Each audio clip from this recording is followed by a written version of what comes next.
no livro do profeta Isaías. Amém? Isaías 41.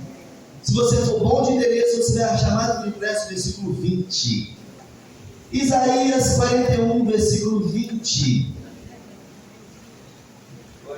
Amém? Pode soltar meu escrito, por favor. Todos acharam? Amém. Isaías 41, 20. Achou aí?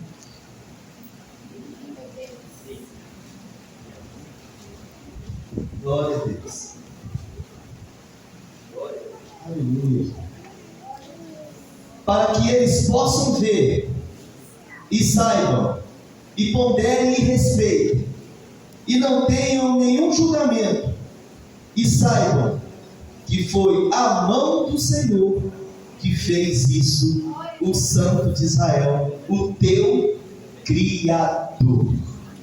Você pode aplaudir a palavra?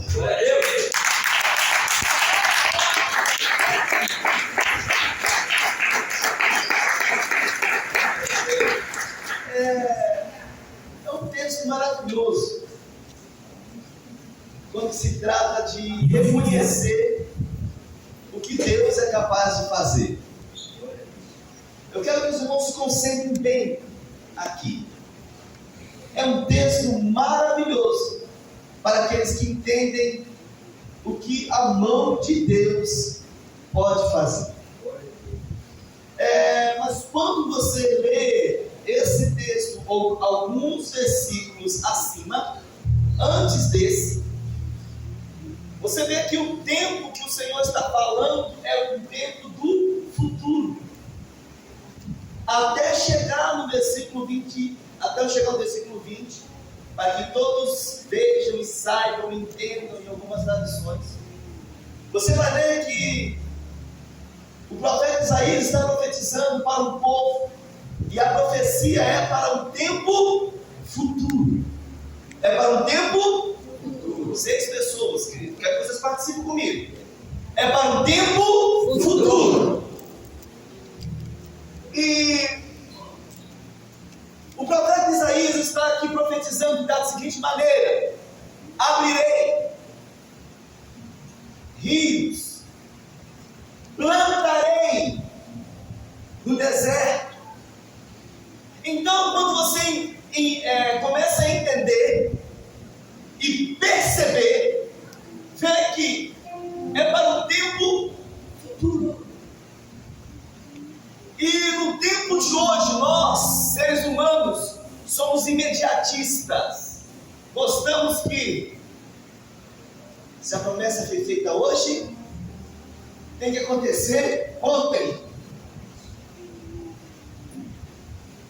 Quantos ansiosos nós temos aqui? Diga amém. Amém. Quantos super ansiosos que rói a unha e tudo mais, e está aqui? Diga amém também. Amém.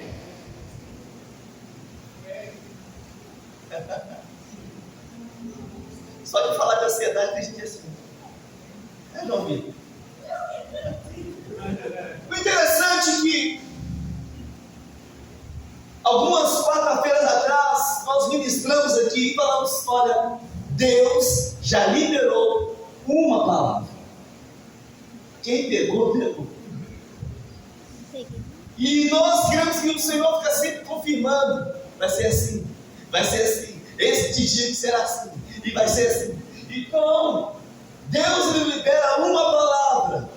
Nós que temos que permanecer firme na palavra que foi profetizada. Entenda que quando se fala de profecias, é um compromisso assumido consigo mesmo. Quando o Senhor profetiza algo, Ele está tendo um compromisso com você e com Ele mesmo. Por isso a Bíblia diz que Ele não é filho de homem para que minta, e nem filho de um homem que possa se arrepender. Eu me arrependo, mas a palavra, ela já foi lançada, Deus lançando uma palavra sobre a minha vida e sobre a sua vida, essa palavra ela não volta a não ser quando alcançar aquilo a qual ela foi ordenada. Esse é o Deus que nós servimos. E quando se fala de gratidão, é nós entendermos que a palavra foi lançada, que nós não precisamos estar duvidando no nosso coração se aquilo vai ou não vai acontecer, porque a palavra ela é lançada para um tempo futuro. Deus pode cumprir a promessa hoje, amanhã, depois da manhã.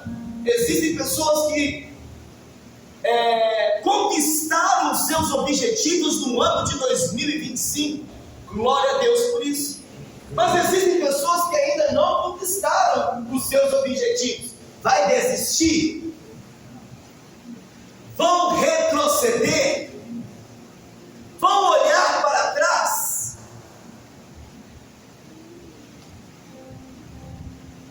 E ainda, infelizmente, chegam a nós pessoas enviadas do inferno para falar: olha, vai ser difícil mesmo. Pessoas que ainda chegam: ó, eu não tenho nada a ver com isso não, mas está complicada essa situação. Tenha sempre em mente uma palavra de vida: Deus cumprirá a promessa feita a mim. Pega. Mas a ingratidão, muitas das vezes, toma conta do nosso coração. Quer ver um exemplo? É tão chato quando uma pessoa te pede uma ferramenta. Vamos supor, chega para mim e pede um carrinho de mão emprestado. Eu não tenho carrinho de mão não, mas vamos supor que eu tenho.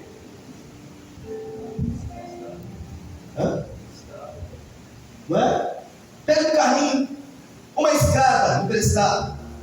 Aí a pessoa utiliza aquele carrinho de mão e aquela escada. E chega no final do dia, ele simplesmente pega a escada e pega o carrinho e te devolve. E não fala nada. Qual é o seu pensamento? Ingrato. Né? Poxa, pegou a ferramenta emprestada e não falou nada, nem agradeceu. Os mais velhos dizem: nem abanou o rabo. Dá para você ver? Nem agradeceu. Querido, é o mesmo sentimento que Deus Ele tem para com a minha vida e para com a sua vida. O ano de 2025 está se findando. Existe uma canção antiga, bem antiga, que diz: quantas bênçãos, diga quantas são recebidas das divinas mãos. Uma, conta cada vez, e há de ver o preço quanto Deus já fez. É isso? Essa é antiga. E você vai ficar surpreso de ver o quanto Deus já fez. Quando você pega de janeiro de 2025 até o ano do finalzinho, e às vezes, amados, nós não temos a coragem de agradecer. O sentimento que o Espírito Santo tem é ingrato. Ingrata. É o mesmo sentimento. O quanto Deus já fez. O quanto o Senhor já abriu.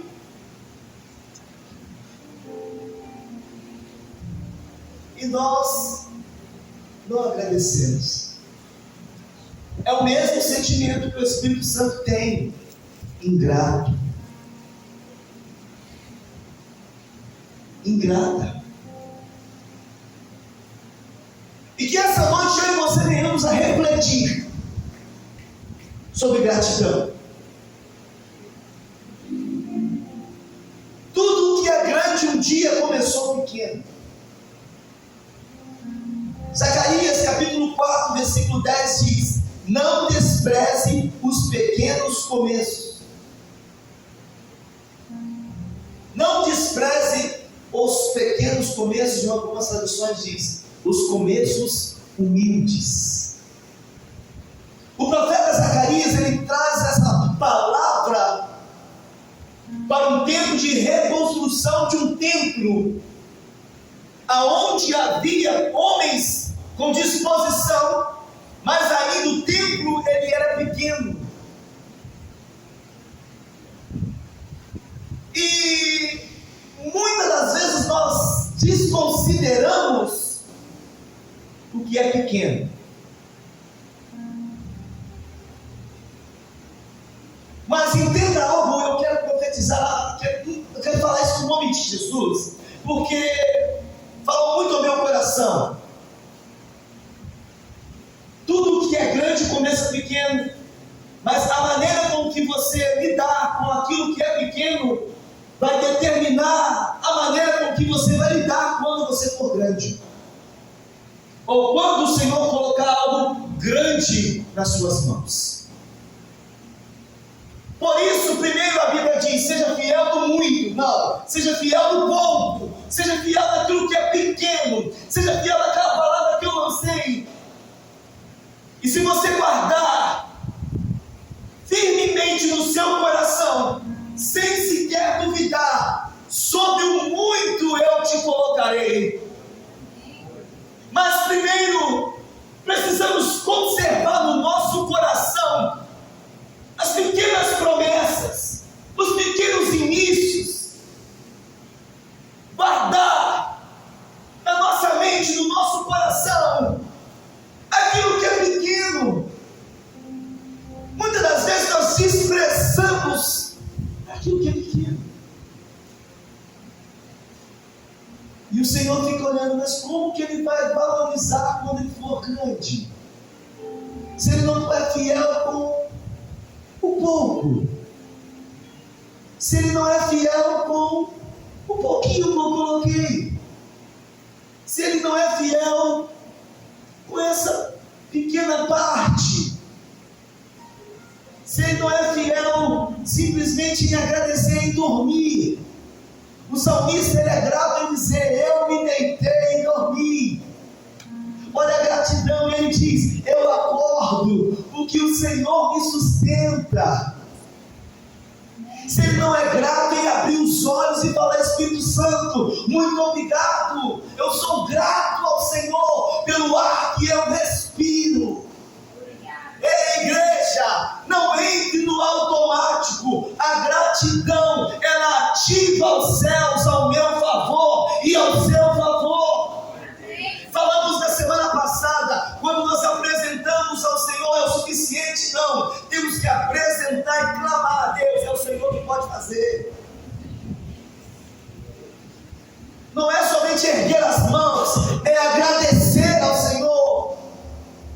Eu não estou falando para homens ricos, eu não estou falando para mulheres ricas, pessoas que têm bens financeiros, não. Eu estou falando que o pouco que o Senhor coloca em nossas mãos, seja grato a Ele, porque através dessa gratidão, você está amontoando brasas sobre a sua cabeça, e sobre o muito o Senhor pode colocar sobre a minha vida, e sobre a sua vida também. Mas primeiro entenda, é necessário cultivar aquilo que é pequeno.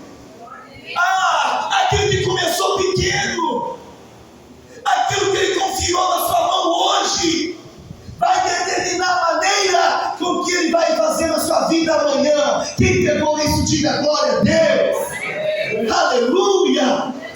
Diga: pode contar comigo, Espírito Santo.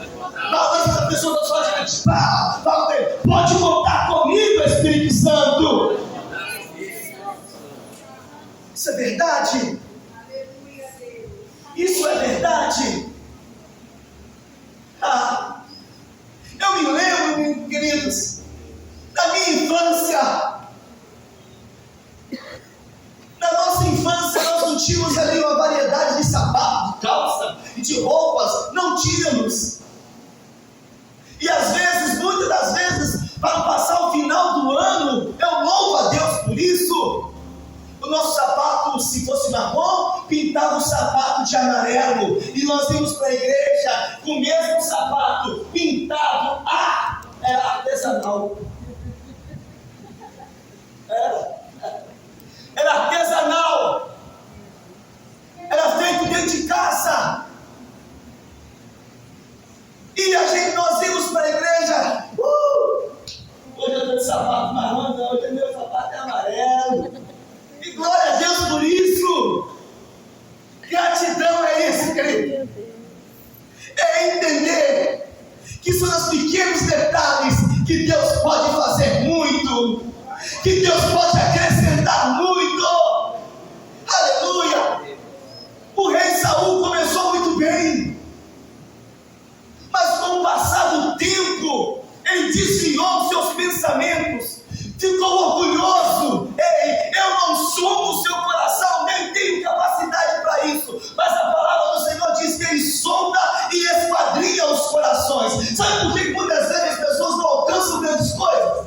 Porque ele sonda o seu coração. O nosso coração às vezes não está preparado para as grandes coisas.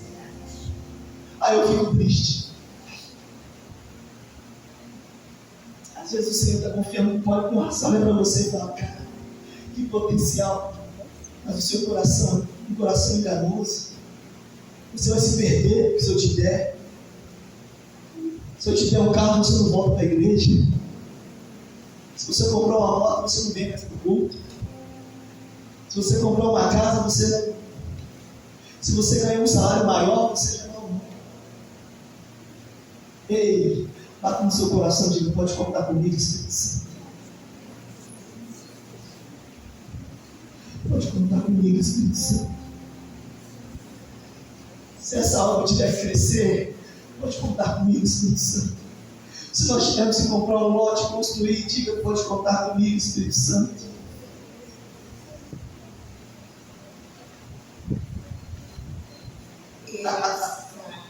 Ele não precisa de uma multidão. Tinha uma multidão com Gideão.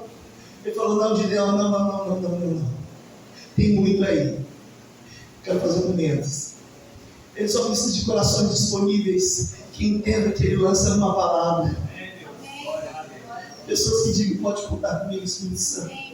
Aquilo que o Senhor colocar em minhas mãos, eu serei fiel ao Senhor. Salomão começou muito bem, e de repente começou a desviar os seus olhares. Sansão começou muito bem, e de repente começou a desviar os seus olhares. Não permita que o grande ser, ter, desvie o seu olhar daquilo que Deus tem para você. Não permita isso, igreja. Não permita, por um momento nenhum, não permita que você ter alguma coisa tire você da casa do Senhor, tire você do foco, tire você do projeto, do projeto arquitetônico do Senhor para a sua vida. Não permita isso. Eu fico tão maravilhado quando eu vejo os homens bem-sucedidos, que eu falo, não somente financeiramente, mas ser bem-sucedido na vida, como casado, como esposa, e nunca abandonar o caminho do Senhor. Sempre exaltando o nome do Senhor. Isso é gratidão. Tem um rei chamado Joás, que tinha sob a tutela dele um sacerdote chamado Joiada. E esse rei chamado Joás, ele começou muito bem, porque ele estava debaixo de uma tutela de um sacerdote. Ele começou a reinar como criança ainda. E a Bíblia nos ensina, querido, que ele começou muito bem, debaixo de uma tutela sacerdotal. Mas a palavra do Senhor nos diz que um dia esse sacerdote veio a falecer. E a primeira coisa que esse rei fez foi ouvir conselhos de pessoas que não somavam, que não agradavam ao Senhor. E tudo aquilo que ele fez no início foi jogado por água abaixo. Tudo aquilo que ele conquistou no início foi lançado por água abaixo. E quantos de nós, às vezes, construímos tantas coisas boas por causa de uma decisão sem pensar, por causa de um momento, nós perdemos tudo, por causa de uma atitude impensável, por causa de uma situação momentânea, nós deixamos com que a ingratidão tome conta do nosso coração e nós perdemos tudo. Tudo. E que o Espírito Santo nessa noite venha estar moldando o nosso caráter, moldando a nossa mente, para que nós venhamos a fazer igual Moisés. Se o Senhor não for comigo, eu não vou. Se o Senhor não estiver à frente dessa situação, não permita com que eu vá. Se o Senhor não estiver à frente dessa porta, não permita que ela abra. Se o Senhor não estiver à frente do meu trabalho, não permita com que eu entre. Se o Senhor não estiver nesse relacionamento, não permite com que eu fique. Se o Senhor não estiver nesse trabalho, não permite com que eu vá. Não fique tentando dar jeitinho. Vou dar um jeitinho aqui para ver se as coisas acontecem. Vou dar um jeitinho aqui para ver se as coisas se encaixam. Não, querido, se o Senhor não estiver, como disse Moisés, não permita. Se o Senhor não estiver, eu não vou. Não vou. Há caminhos que parecem ser bons, brilha, mas no fim é caminho de morte. Seja você e Deus no oculto, no particular, e diga: Senhor, se o Senhor não for comigo, no mais que seja bonito, no mais que seja agradável, no mais que seja brilhante, se o Senhor não for, não permita com que eu vá.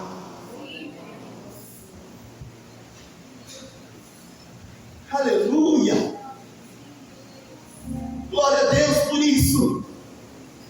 Entenda algo, querido, que a promessa, ela sempre anda junto com a realidade. Promessa, ela sempre anda junto com realidade. Realidade é uma reunião de circunstâncias. A promessa, ela sempre vai bater de frente com a realidade. A promessa é muito bonita, mas a realidade é dura.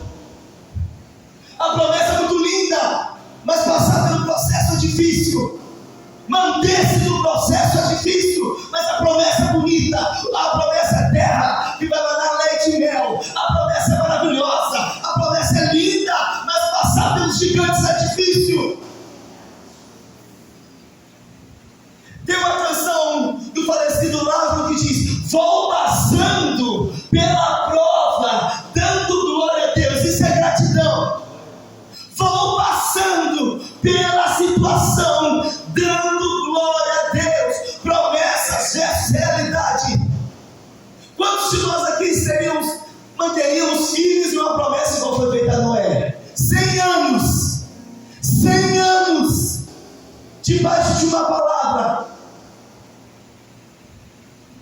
Construindo. 100 anos ali esperando. Vai chover. Vai chover. Vai chover. Pessoas passavam: esse cara é louco, esse cara é louco, ele é doido, está aí construindo esse barco aí, já tem mais de 40 anos, falando que vai chover.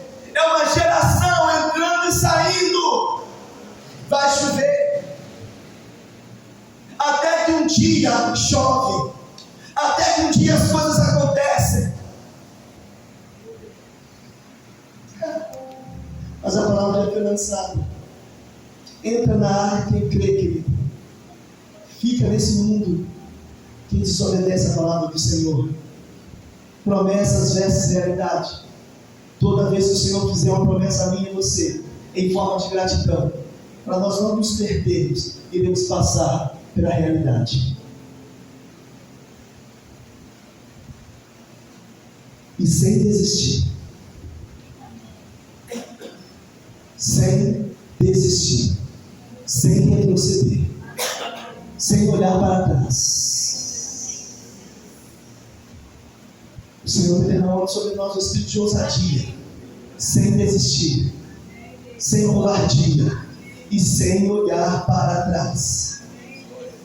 Olhar a situação e ver que o campo está verdinho é muito fácil, como o presbítero disse. Mas quando nós olhamos a situação e vemos que a situação não está boa, é a hora de nós mantermos firme na promessa. Promessa versus realidade. Aleluia! Entenda algo caminhando para o final. Quando se fala de promessas versus realidade, a palavra do Senhor me levou hoje, ontem, a Efésios capítulo 6, versículo 14. Antes de nós vestirmos a armadura, antes de nós nos defendermos, ele fala assim: fica firme. Antes de tudo, antes de colocar a armadura, antes de colocar qualquer proteção, ele diz: fica firme, permaneça inabalável. Será por quê? Por quê? Nós temos facilidade de retroceder, mesmo sabendo que tem uma defesa. Ele diz: fica firme. Fica firme. Fica firme. Fica firme, irmão. Fica firme, irmão. Fica firme, igreja. Fica firme no Senhor Jesus Cristo. Por que será que ele fala isso? Apóstolo Paulo nos direciona aqui. Sabe por quê? Para eu e você não sermos pegos de surpresa. Quando a pessoa está firme, quando ela está firme, ela não está sendo pega de surpresa. Agora, quando nós estamos dispersos, nós somos pegos de surpresa. Tudo isso envolve gratidão, porque nós nos perdemos por causa disso e refletimos de uma maneira ingrata. Mas a palavra do Senhor está nos direcionando aqui: orando em todo o tempo, com toda oração e súplica, no Espírito, vigiando nisso, com toda perseverança e súplica por todos os santos. Aleluia. Ao abrir os seus olhos pela manhã, agradeça. Obrigado, Espírito Santo. O Senhor quer nos levar a outro nível. A gratidão nos eleva de nível. Eu quero nessa noite orar por cada um de vocês. Você pode se colocar de pé, por gentileza?